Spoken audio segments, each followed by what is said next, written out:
Fix this helicopter and I'll give you $100 million, the CEO mocked. Then, the maid's daughter did, and his jaw hit the floor. The silence in Hangar 7 cost $10 million an hour. Engineers whispered over glowing screens, their faces drawn and desperate.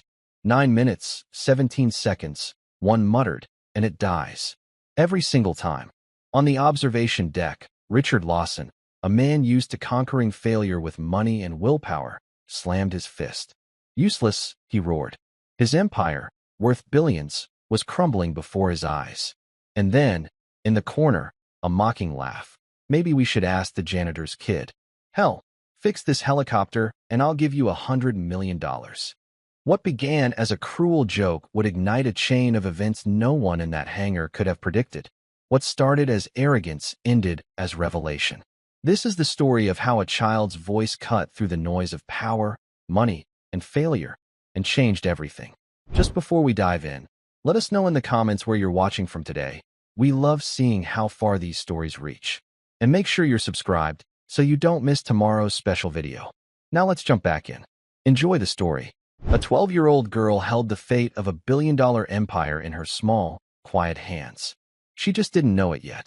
The silence in the massive hangar was the most expensive sound in the world. It was a heavy, suffocating silence, costing Lawson Dynamics $10 million for every hour it continued. The air in Hangar 7 smelled of failure. It was a sharp, metallic scent mixed with the bitter aroma of burnt coffee and stale desperation. At the center of the cavernous space sat the source of this failure, the Osprey X-1. It wasn't just a helicopter. It was a revolution cast in carbon fiber and titanium. Its twin rotors were designed to tilt, allowing it to take off like a helicopter and fly like a plane. It was faster, quieter, and more agile than anything in the skies. It was also a complete and total disaster. For 3 weeks, the Osprey X-1 had been grounded by a ghost. A flaw so deep and so mysterious that the brightest minds in aerospace engineering couldn't find it. The prototype would run perfectly in all ground simulations. Its engines would roar to life with a clean, powerful hum. The onboard computers, a dizzying network of processors and sensors, reported perfect health. But exactly 9 minutes and 17 seconds into any simulated flight, the ghost would appear. The machine would shudder violently. A catastrophic gyroscopic failure would send the digital aircraft into an unrecoverable spin. Every test ended the same way, with a simulated crash and a cryptic error code that told the engineers nothing. Today was the final day. In less than 6 hours, a delegation from the Pentagon, along with a consortium of international investors, was scheduled to arrive for the final demonstration. They were not coming to see simulations. They were coming to see the Osprey X-1 take to the sky. If it didn't fly, Lawson Dynamics, a titan of American industry, would collapse. Billions in contracts would evaporate. Thousands of jobs would vanish. Richard Lawson, the company's founder and CEO, stood on the executive observation deck, staring down at his broken dream.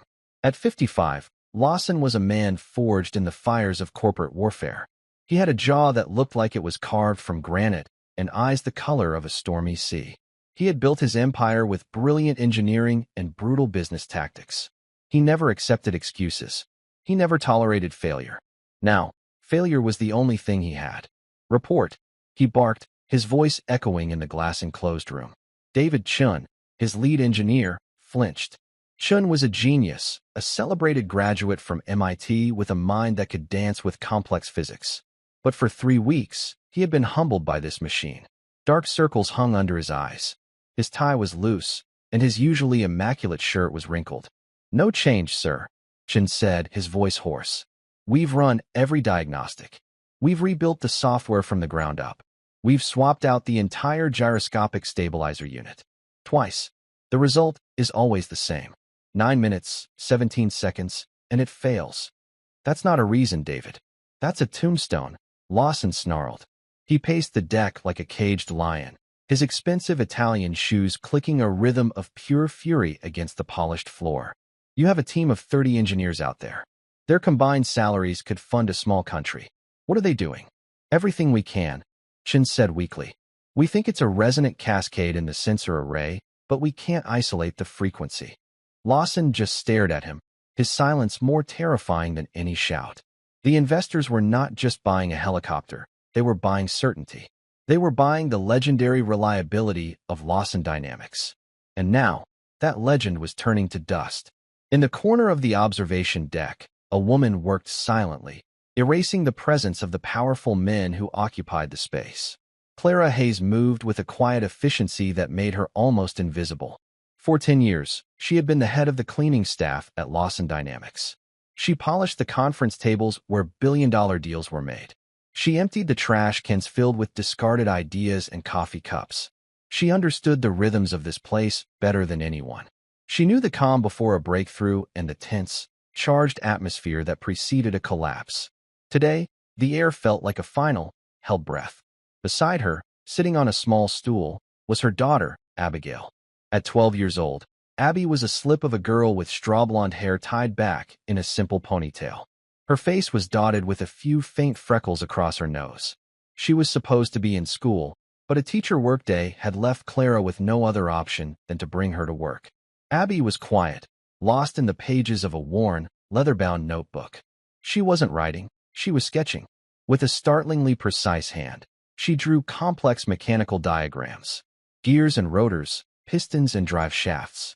To any casual observer, it was just childish doodling. It was not. Abby felt the tension in the room. She heard the frustration in Mr. Lawson's voice. She had been coming here with her mother on odd days for years. She loved the hangar. She loved the smell of machine oil and the sight of the incredible flying machines. She loved the Osprey X1 most of all.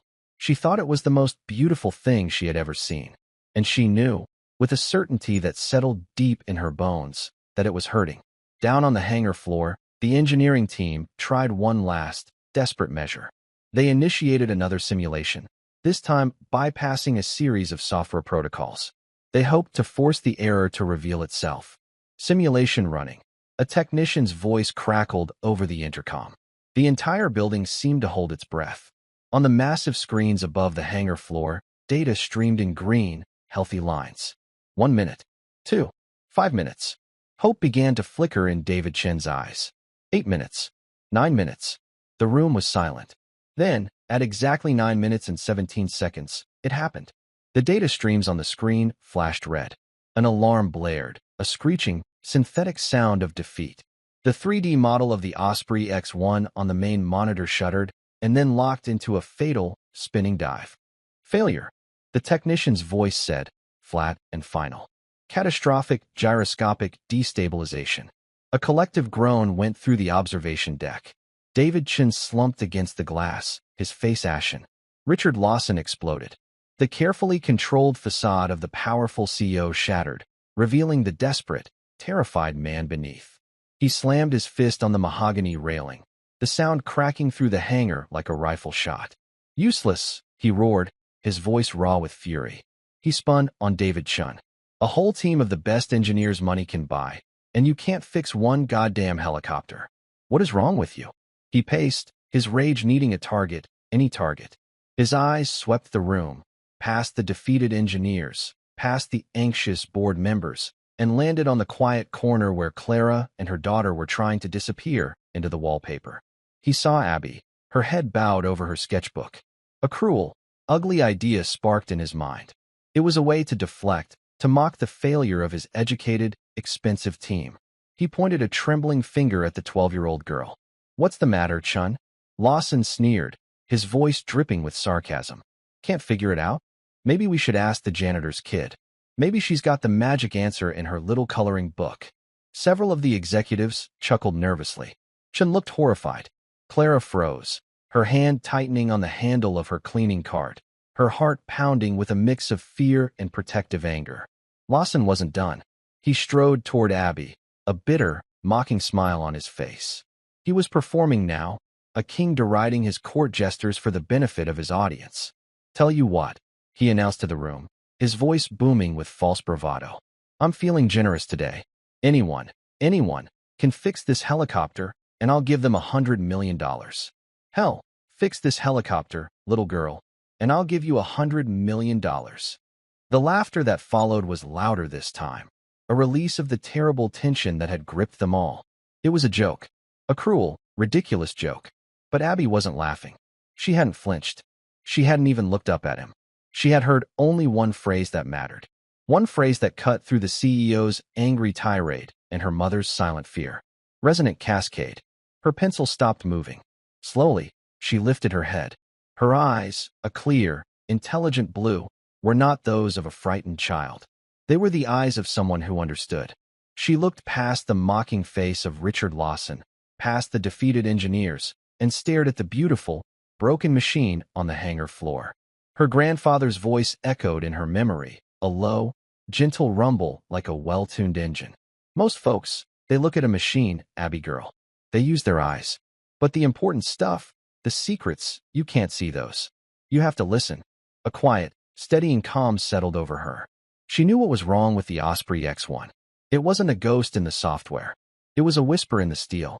A whisper her grandfather had taught her how to hear. Clara put a gentle hand on her daughter's shoulder. Abby, let's go. We're in the way. Abby didn't move. She took a small breath. Then, in a voice so quiet it was almost lost in the vastness of the hangar, she spoke. It's not the sensors, she said. The laughter died instantly. Every head on the observation deck turned toward her. Richard Lawson's mocking smile froze on his face. David Chin stared, his mouth slightly agape. What did you say? Lawson asked, his voice losing its mocking edge and taking on a dangerous curiosity. Abby stood up, clutching her sketchbook to her chest like a shield. She looked directly at the lead engineer, David Chun. You're looking for a frequency, she said, her voice clear and steady. But it's not a frequency. It's a vibration. A sympathetic vibration. It's too small for your sensors to pick up until it's too late. The silence that followed was different. It was no longer the silence of failure. It was the silence of utter, profound disbelief. A 12-year-old girl, the daughter of the cleaning lady, was standing in the heart of a multi-billion-dollar crisis, talking about sympathetic vibrations as if she were discussing her homework. Richard Lawson stared at her, his mind struggling to process what was happening. He had meant to mock her, to use her as a prop in his theater of rage. But the look in her eyes was not that of a child playing make-believe. It was a look of absolute, unshakable certainty. The world seemed to shrink, focusing on the small girl in the oversized blue sweater. The fate of Lawson Dynamics had just been placed, by the CEO's own foolish words, into her hands. And the real story, the one that would be told for decades to come, was just beginning. The executives and engineers stared at Abby as if she had just sprouted wings. Richard Lawson's face was a mask of confusion. The cruel joke he had made had suddenly taken on a life of its own, and he didn't know how to react. Sympathetic vibration? David Chin finally stammered, taking a step forward. He looked from Abby to her mother, as if seeking an explanation for this bizarre interruption. How? How would you know a term like that? Clara felt a wave of panic. I'm so sorry, Mr. Lawson, Mr. Chun. She doesn't know what she's saying. Abby, apologize and let's go. She tugged gently on her daughter's arm. But Abby stood her ground. My grandpa taught me, she said simply, her gaze still fixed on Chun. He was a mechanic. Sergeant Major Frank Hayes. A new ripple went through the room. A few of the older board members exchanged glances. The name was not unknown. Frankie, Hayes was a legend in certain military circles. A helicopter crew chief from the Vietnam era, a man famous for keeping his birds in the air with little more than duct tape, sheer willpower, and an uncanny understanding of machinery. He was a mechanical whisperer, a man who could diagnose a failing engine by the change in its pitch from a quarter-mile away. But he had passed away 3 years ago. An older man at the back of the group stepped forward. He wore a simple suit, but his posture was ramrod straight. It was General Miller, retired, a Pentagon consultant, and one of the key figures the investors listened to. He had known of Frankie Hayes. Your grandfather was Frank Hayes? Miller asked, his voice a low baritone that commanded attention. His eyes, sharp and discerning, studied Abby with a new level of interest. He was one of the best crew chiefs the Army ever had. He kept my unit flying through the monsoon season of '69. Richard Lawson saw his opportunity shifting. The narrative was slipping from his grasp. His initial plan to use the girl as a scapegoat for his team's failure was backfiring. The mention of a decorated war veteran, a man respected by the very people he needed to impress, changed the dynamic. He couldn't simply dismiss her now without looking like a fool. A cruel, new idea began to form. He could still control this. He could turn this bizarre interruption into the ultimate corporate spectacle. Well, Lawson said, his voice regaining its theatrical boom. He spread his hands wide, a sardonic smile returning to his lips. It seems we have an expert in our midst. An expert in sympathetic vibrations. The words dripped with condescension, but there was a flicker of genuine curiosity in his eyes. He was a gambler, and this was the most audacious bet of his life. Fine, he declared, his voice echoing through the silent hangar. The offer stands. You said $100 million, Richard. General Miller reminded him quietly, his tone holding a clear warning. I know what I said, Lawson snapped, then turned his full attention on Abby. You think you know what's wrong with my $2 billion aircraft.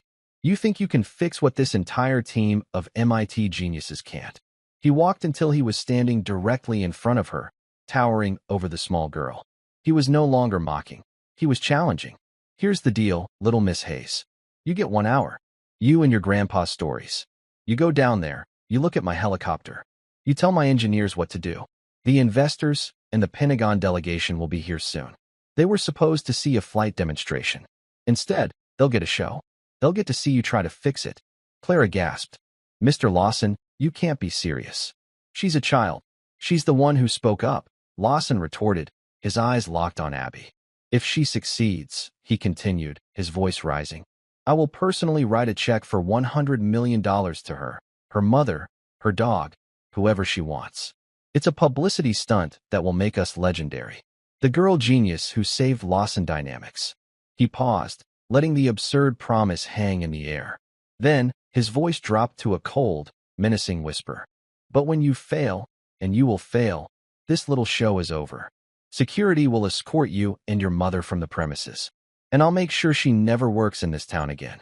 I will not have my company, my life's work, made a mockery of on the most important day of its existence. The room was deathly quiet. It was a monstrous, cruel ultimatum. He was leveraging a child's innocent comment against her mother's livelihood. He was setting her up for a public humiliation of epic proportions, a story he could spin to the investors as a sign of his team's impossible challenge. The problem was so complex, we even let a child try her hand at it. David Chun and his team looked on, horrified.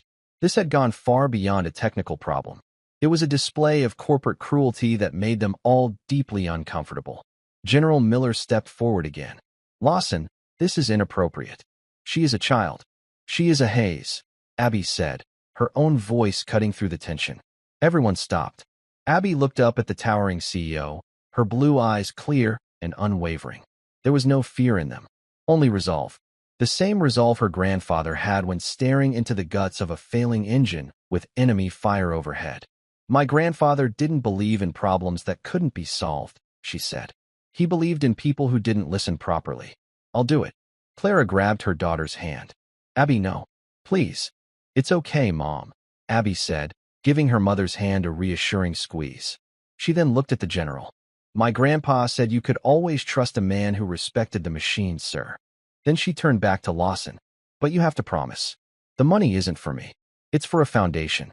In my grandfather's name. For kids who want to learn how to fix things. Lawson was taken aback. This was not the reaction he expected. He expected tears, fear, a retraction. Instead, he was being met with conditions. The sheer audacity of it amused him. A foundation, huh? He chuckled, a dry, humorless sound. You can have your foundation. You can have a solid gold helicopter for all I care. If you fix it. He gestured grandly toward the hangar floor. The stage is yours, Miss Hayes. Your hour starts now. General Miller gave a curt nod. I'll act as the official observer. To ensure the terms are met. Fair is fair. His presence gave the bizarre challenge a veneer of legitimacy, and Lawson knew he couldn't back down now. Abby, clutching her precious sketchbook, walked toward the door leading to the hangar floor. Her mother followed, her face a storm of fear and pride. As Abby passed David Chun, she paused. I'll need a few things, she said, her voice businesslike. A mechanic's stethoscope, a set of tuning forks, and a simple glass of water, filled to the brim. The lead engineer could only nod, completely bewildered. He had multi-million-dollar spectrum analyzers and laser vibrometers at his disposal. And this little girl was asking for tools that belonged in the 19th century.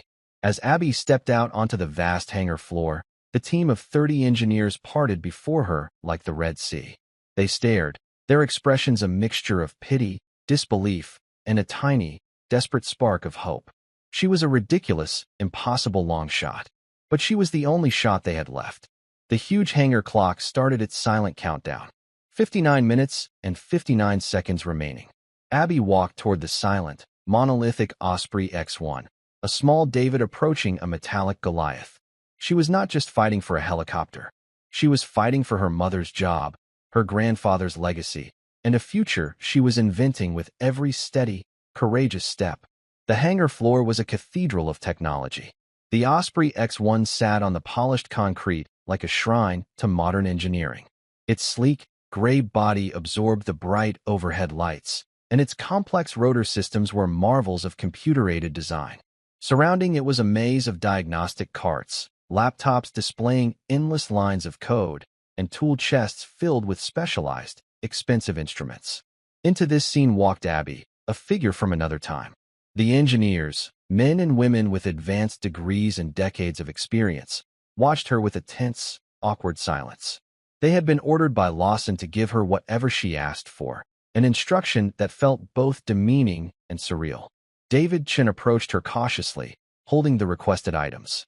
"Here you are," he said, handing her the stethoscope, a case of gleaming tuning forks, and a simple water glass. What are you going to do?" Abby didn't answer right away. She walked a slow circle around the base of the helicopter, her small hand trailing lightly along its cool metallic skin. She was not looking at the complex machinery with the eyes of an engineer. She was observing it, sensing it, the way her grandfather had taught her. "Every machine has a story, Abby girl," his voice echoed in her mind. "Before you ever pick up a wrench, you learn to read that story. You look for the little things. The faint stress lines the other guys miss. The whisper of a loose rivet. The secret sag in a support beam." She stopped beneath the main fuselage, directly under the housing for the gyroscopic stabilization unit. This was the heart of the problem. A black box of digital magic that was supposed to keep the Osprey X-1 perfectly balanced. "I need you to open this access panel," she said, pointing to a plate just above her head. "And I need you to run the engine sequence. Not the full flight simulation, just the engine startup and idle. For exactly 3 minutes. Chen hesitated, then nodded to one of his technicians. "You heard her. Open panel C7 and run the low RPM diagnostic." The engineers exchanged baffled looks. A 3-minute idle was a basic warm-up. They had done it 100 times. It never revealed anything. But they did as they were told. A technician with a power driver quickly removed the panel, exposing a dense web of wiring, hydraulic lines, and a central, silver-colored mounting bracket that held the gyroscope's primary sensor array. "Panels open," the technician confirmed. "Okay," Abby said, taking a deep breath. "Start the sequence." From the control booth, the command was sent. A low whine began to build as the Osprey's powerful turbines spooled up. The sound grew into a deep, resonant hum that filled the hangar and vibrated through the concrete floor. The massive rotor blades remained still, disengaged from the engines for the ground test. The engineers watched their monitors, which showed nothing but green lights and stable readings. This was familiar territory. Nothing ever went wrong at idle. But Abby wasn't looking at the monitors. She took the mechanic's stethoscope, an instrument designed to listen to the internal workings of an engine, and placed the cold metal diaphragm directly onto the silver mounting bracket. She closed her eyes. The hangar was filled with the roar of the engines, a deafening wall of industrial sound. But through the stethoscope, Abby heard a different world. She heard the smooth whir of bearings, the steady flow of hydraulic fluid, the electronic pulse of the sensors. It was a symphony of machinery. She listened intently, moving the stethoscope a few inches at a time across the bracket's surface. On the observation deck, Lawson watched with a smirk. "What is she doing?" "Playing doctor," he said to one of the investors who had arrived early. The investor, a cautious man named Mr. Peterson, just watched, his expression unreadable. "Listen past the noise, kiddo," her grandfather's voice coached her. "The big sounds are there to distract you. You're listening for the thing that doesn't belong." The little cricket chirping in the middle of a thunderstorm. And then she heard it. It was faint, incredibly faint, A tiny, high-frequency ping. It wasn't regular. It was intermittent, almost random. A sound so insignificant that any normal mechanic would have dismissed it as background noise. But to Abby, it was a scream. She opened her eyes. "There," she whispered. She took one of the tuning forks from the case, one marked with the number 440 for the A note, and gently tapped it against her shoe. It hummed with a perfect, clear tone. She pressed its base against the bracket, next to where she had heard the sound. For a moment, the tuning fork's vibration seemed to cancel out the ping. "Sympathetic," she murmured. She then took the glass of water. Her hand was perfectly steady as she held it up. "I need one of you to hold this for me," she said to the nearest technician. "Right here. Don't let it touch the bracket, but get it as close as you can." The young engineer, a woman named Beth, looked at Chun for approval. He gave a slight nod. Beth took the glass, her own hands trembling slightly, and held it just a millimeter away from the metal surface. "Shut down the engines," Abby commanded. The deep roar of the turbines began to wind down, the noise slowly receding. As the hangar grew quieter, everyone watched the glass of water. The surface was perfectly still, like a tiny silver mirror. "Okay," Abby said. "Now, look closely at the mounting bracket. Right here." She pointed to a spot near one of the main bolts. "You see it?" David Chen leaned in, his eyes straining. The other engineers crowded around, their skepticism warring with a desperate curiosity. At first, they saw nothing. Just a solid piece of milled aluminum, bolted securely to the aircraft's frame. "I don't see anything," Chen confessed. "Keep looking," Abby insisted. "It's not a crack on the surface. It's in the metal." She took a small cleaning cloth from her mother's cart, which Clara had quietly wheeled nearby. She wiped the bracket clean, removing any trace of oil or dust.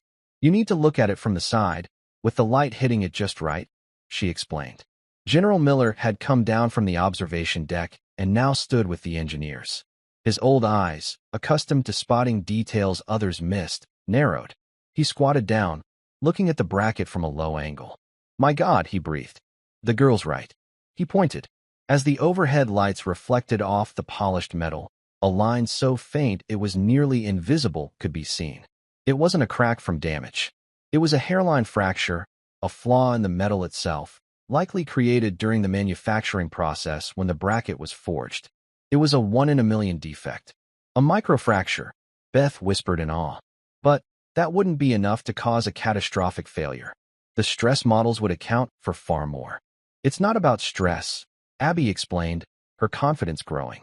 "It's about music." She turned to Chun. "When the engines run, that tiny crack vibrates. It's a very small, very high-frequency vibration. Your sensors can't detect it because they're programmed to filter out background noise. But the vibration is there. It's like a single violin string playing a note that is just a little bit out of tune." She picked up the case of tuning forks. "For the first few minutes, it doesn't matter. But the gyroscopic system is also vibrating. Everything is. The engines, the airframe, all of it. They're all playing their own notes. And they're all in tune with each other." She looked at the faces around her, seeing the dawning understanding. "But that little crack, its note doesn't belong. As the system runs, the energy builds. The vibrations start to match up. It's called resonant cascade. The tiny, wrong vibration from the crack gets amplified by all the other vibrations in the system. It gets louder and louder, but not in a way you can hear. It's a vibration that builds in strength." She paused, making sure they followed. At 9 minutes and 17 seconds, that vibration becomes so powerful that it overwhelms the gyroscopic sensor. It's like screaming directly into someone's ear while they're trying to listen to a whisper. The sensor can no longer tell which way is up. It sends faulty data to the flight computers, and the computers think the aircraft is falling.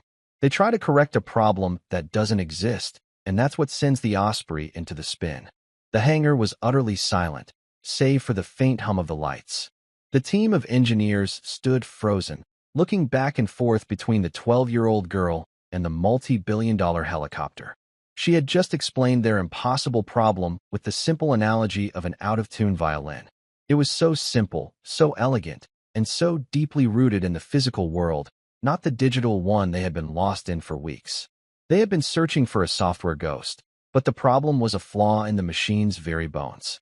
David Chen stared at the hairline fracture, then at Abby.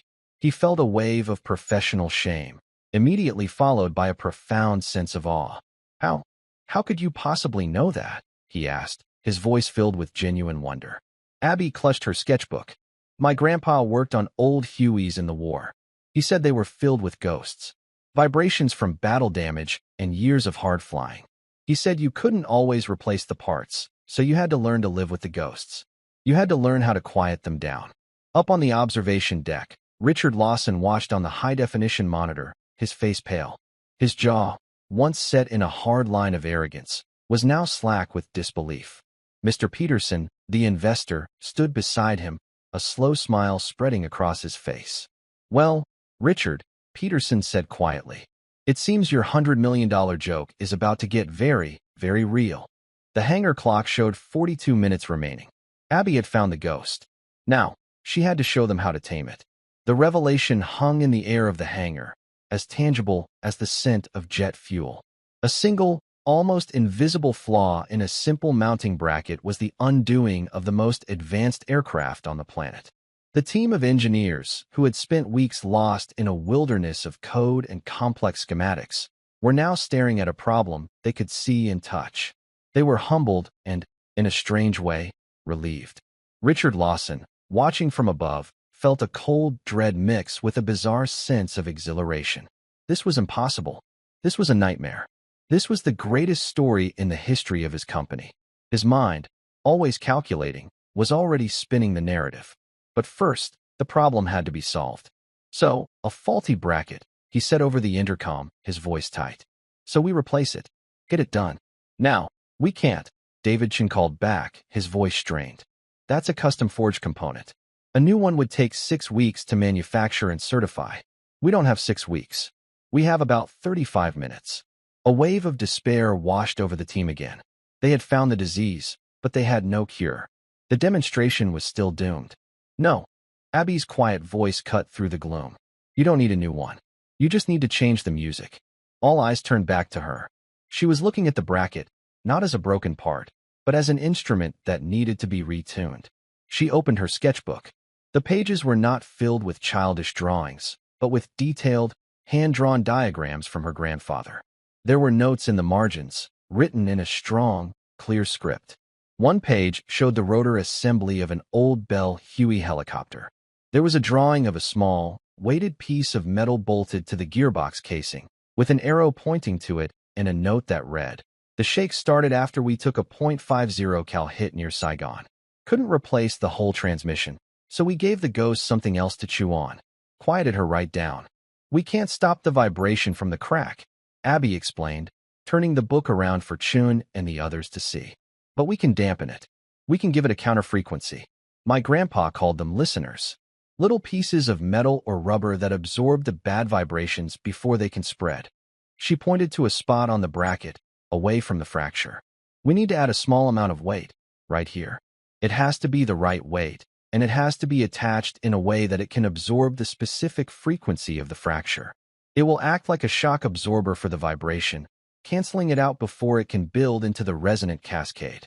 It was a beautifully simple solution, an idea born not in a sterile lab, but in the muddy, desperate reality of a battlefield workshop.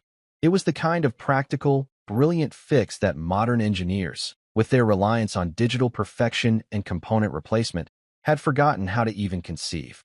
A harmonic dampener. Beth, the young engineer, said with a flash of recognition from her university physics classes.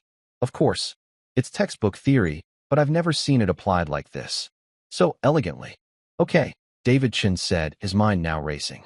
He was fully on board. The child was leading, and he was following. What do we need? What kind of weight? How much? We don't have time to machine a proper one, Abby said, thinking fast. We need something simple. Rubber is good. It absorbs vibrations well. She looked around the hangar, her eyes scanning the equipment carts. She spotted a set of solid rubber chocks used to keep a maintenance cart from rolling. There, she said. One of those. A technician sprinted to the cart and brought back one of the heavy, black rubber blocks. It's too big, Abby said. I need a piece from the middle, about the size of a silver dollar. And we need to know its exact weight. Chin barked orders. Give me a cutting tool and a digital scale. Now, move. The team, which had been paralyzed by uncertainty for weeks, now moved with a feverish, unified purpose. Within 2 minutes, a technician had carefully cut a small, circular piece from the rubber chalk. He placed it on a sensitive digital scale. 31.7 grams, he announced. Abby did a quick calculation in her head, her brow furrowed in concentration. Her grandfather had taught her the rough math. The relationship between the frequency of a vibration and the mass required to dampen it. It's close, she said. A little too heavy. Shave a bit off. We need it to be exactly 29 grams. How can you possibly know that? Chen asked, amazed by her precision. It's the harmonic opposite of the vibration I heard through the stethoscope, she said, as if it were the most obvious thing in the world. The ping was very high, around 3,000 hertz. To cancel it, you need a mass that resonates at a frequency that is naturally out of phase. 29 grams is what my grandpa's charts say for a vibration that sounds like that. She tapped a page in her sketchbook where a handwritten table correlated engine sounds with dampening weights. The technician carefully shaved a thin sliver of rubber from the disc and placed it back on the scale. 29.03 grams. Close enough, Abby declared. Now, we need to attach it. She looked at the bracket again. We can't drill a new hole. That would weaken the structure. We need to use one of the existing service bolts. She pointed to a small bolt near the edge of the bracket. That one. We'll remove it, place the rubber dampener underneath, and bolt it back down. The pressure will hold the rubber in place, and it will be in the perfect position to absorb the vibration from the fracture before it can travel to the sensor. The plan was audacious. They were about to modify a critical component on a $2 billion aircraft based on the instructions of a 12-year-old girl, using a piece of a wheel chalk. On the observation deck, Richard Lawson was on the phone with the head of his legal department. Is it certified? Is it legal? He hissed. I don't care. Just tell me if the whole thing is going to explode. General Miller walked over to Lawson. Richard, he said, his voice calm but firm. For 3 weeks, your team has failed. That girl down there has done more in the last 20 minutes with a stethoscope and a glass of water than your entire department has with all their supercomputers. I suggest you let her finish. Lawson slammed the phone down. He gave a sharp nod to Chun over the intercom. Do it. With the focused precision of a bomb disposal team, the engineers went to work. The service bolt was carefully removed. The small, 29-gram rubber disc, the haze damper, as Beth had already started calling it, was placed over the hole. The bolt was reinserted and torqued down to the exact specification. It looked absurdly simple, a tiny black dot on a piece of high-tech silver metal. It's done, Chen announced, his voice tight with tension. Abby walked up to the bracket and placed her hand on it. She closed her eyes for a moment. She could no longer hear the faint, discordant whisper. There was only the solid, steady silence of the machine. Okay, she said. Run the simulation. The full one. The hangar fell silent again. Every engineer returned to their station. On the observation deck, the early investors, along with Lawson and the general, were glued to the main screen. Clara Hayes stood near the back, twisting a cleaning rag in her hands, her heart pounding a frantic rhythm against her ribs. She was praying. Initiating full flight simulation, the technician's voice announced, and the words echoed with the weight of destiny. The simulation began. The 3D model of the Osprey X-1 lifted off the virtual runway. The data streams were all green. 1 minute passed. 3, 5. The aircraft on the screen performed a series of complex aerial maneuvers, the data holding steady. The clock in the corner of the screen ticked past the 8-minute mark. The tension in the hangar was unbearable. Everyone held their breath. 9 minutes. The camera zoomed in on the simulation clock. 9 minutes and 10 seconds. 11, 12. The dreaded 17-second mark arrived and passed. The helicopter on the screen did not shudder. The data streams remained a beautiful, solid green. No alarms blared. A stunned silence held for a moment, and then someone started to clap. The applause grew, starting with the engineers and spreading through the control booth and the observation deck. It became a roar, a tidal wave of relief and disbelief and pure, unadulterated joy. 10 minutes. 12. 15. The Osprey X-1 continued its flawless virtual flight. The ghost was gone. The whisper had been silenced. A 12-year-old girl had done the impossible. Abby stood watching the screen, a small, tired smile on her face. Her grandfather had been right. You just had to listen. David Chin approached her, his eyes shining with unshed tears of gratitude and awe. I don't know what to say, he managed. Thank you. Upstairs, Richard Lawson slowly sank into his chair. His face was ashen. His jaw was literally hanging open. He looked at the screen, then at the small girl on the hangar floor, then at the checkbook sitting on his desk. He had made a promise in front of the most important people in his professional life. $100 million. The demonstration was saved. His company was saved. And his entire world had just been turned upside down by a quiet girl with a sketchbook, the daughter of his maid. The reckoning was coming. The successful simulation ran for a full 30 minutes before David Chun ordered it shut down. The mood in the hangar had transformed. The oppressive cloud of despair had been replaced by a giddy, electric sense of victory. The engineers were laughing, shaking hands, and patting each other on the back. But most of all, they were looking at Abby with a reverence usually reserved for engineering legends like Sikorsky or the Wright brothers. She had not only saved the project, she had reminded them of a fundamental truth they had forgotten, that for all their advanced technology, at the heart of every great machine is a simple, elegant mechanical principle. The doors to the observation deck slid open, and the delegation of investors and Pentagon officials, who had been quietly escorted in during the final minutes of the simulation, walked into the room. They had seen the end of the test. They had seen the flawless data. They had heard the spontaneous applause. They were smiling. Mr. Peterson, the lead investor, strode directly to Richard Lawson. Richard, he said, his voice booming with enthusiasm. I don't know what kind of last-minute magic you people pulled off, but that was the most impressive demonstration of system reliability I have ever seen. You asked for $5 billion for the initial contract. We're prepared to offer $7 billion. On one condition. Lawson, still reeling, stood up shakily. Condition? Peterson pointed down to the hangar floor, where Abby was now standing with her mother, looking slightly overwhelmed by the attention. We want to know more about your special projects division, the one run by that young lady down there. Lawson's mouth opened, but no words came out. The narrative he had been frantically trying to construct, one where he, the brilliant CEO, had fostered a culture of innovation so powerful that solutions could come from anywhere, crumbled to dust. The investors weren't buying his story. They were buying hers. General Miller stepped forward, a grimly satisfied look on his face. Gentlemen, allow me to introduce you to Abigail Hayes, granddaughter of the late Sergeant Major Frank Hayes. It appears she has inherited the family gift for machinery. He then turned to Lawson, his voice dropping so only those nearby could hear. And Richard, I believe you have a promise to keep, one which my colleagues and I witnessed you make. The color drained from Lawson's face. All eyes in the room were on him. This was the moment of reckoning, played out on the stage he himself had so cruelly set. He was trapped by his own arrogance. He took a deep breath, straightened his tie, and descended to the hangar floor. The engineers parted for him, their expressions a mixture of triumph and anticipation. They, too, had heard his mocking offer. They were waiting to see what he would do. Lawson walked until he stood before Abby and her mother. He looked down at the 12-year-old girl who held the entire future of his company in her hands. The smirk was gone. The arrogance was gone. In his eyes, for the first time, was a glimmer of genuine respect. And something else, humility. Miss Hayes, he began, his voice quiet and formal. I owe you an apology. He glanced at Clara, whose face was a mixture of pride and lingering apprehension.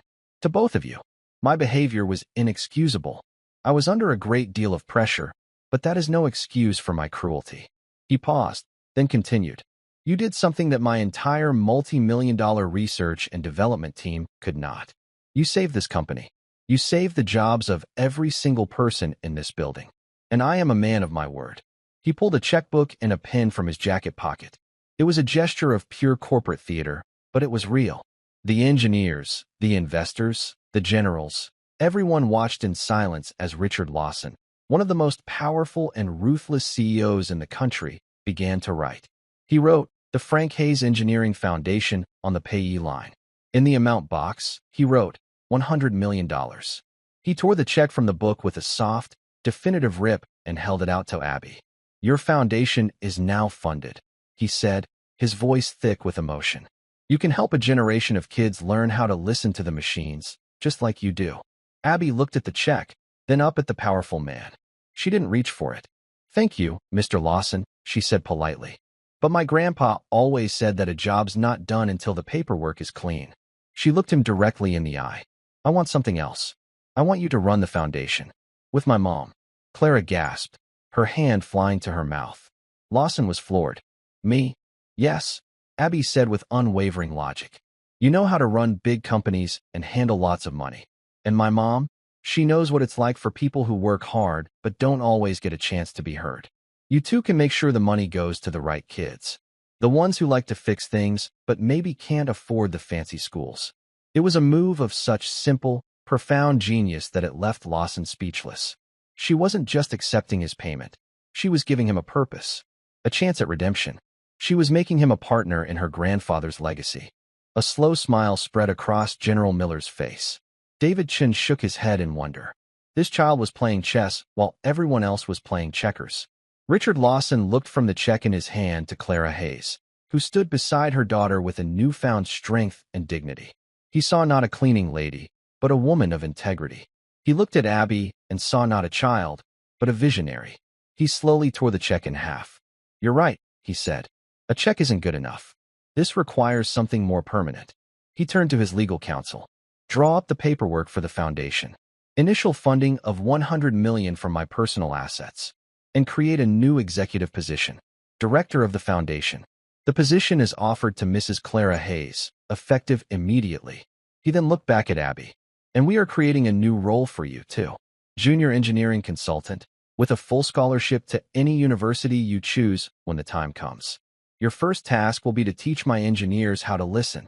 For the first time that day, Abby broke into a wide, genuine smile.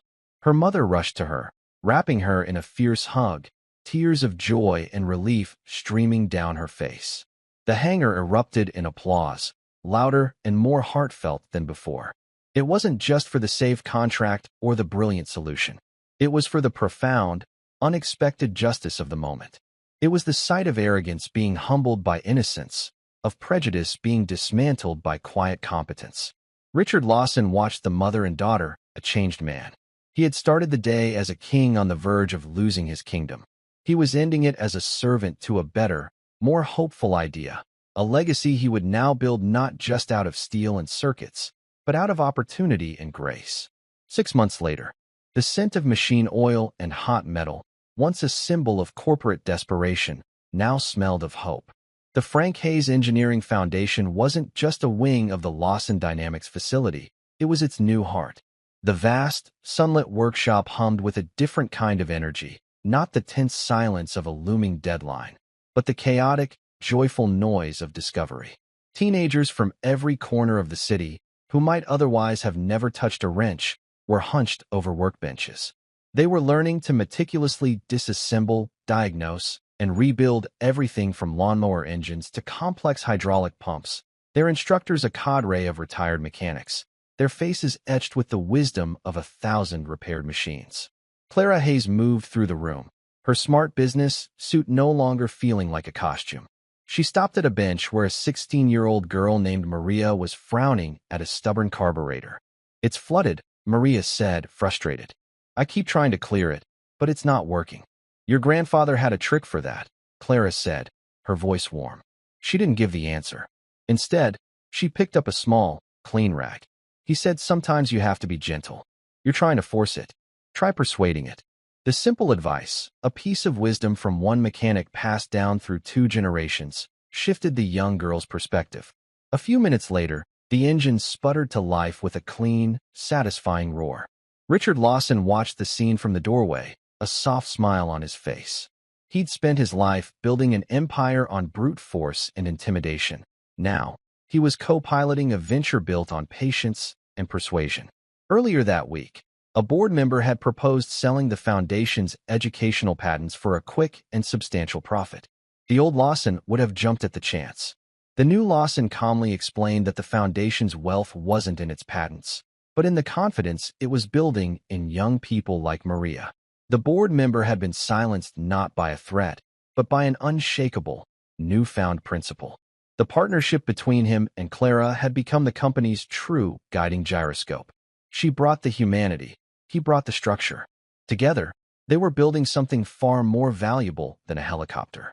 Across the country, that helicopter was making headlines. The Osprey X-1 fleet was performing flawlessly in the field.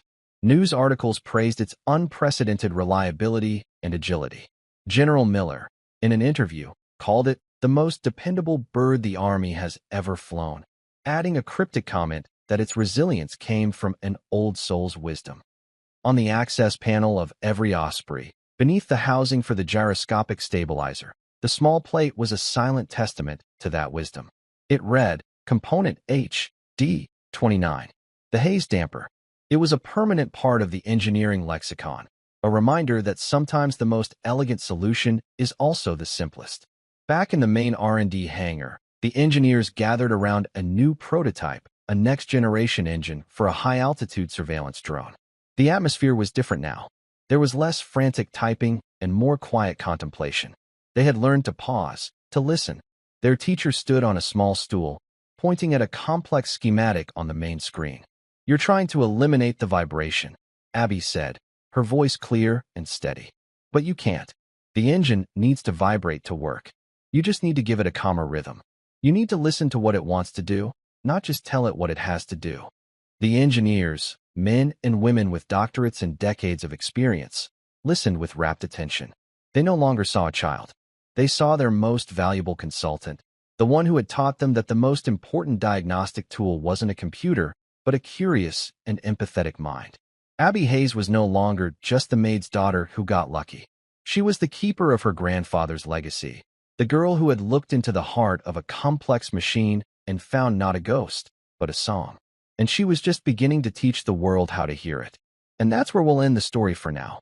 Whenever I share one of these, I hope it gives you a chance to step out of the everyday and just drift for a bit. I'd love to know what you were doing while listening. Maybe relaxing after work, on a late-night drive, or just winding down. Drop a line in the comments. I really do read them all. And if you want to make sure we cross paths again, hitting like and subscribing makes a huge difference. We are always trying to improve our stories, so feel free to also drop your feedback in the comment section below. Thanks for spending this time with me.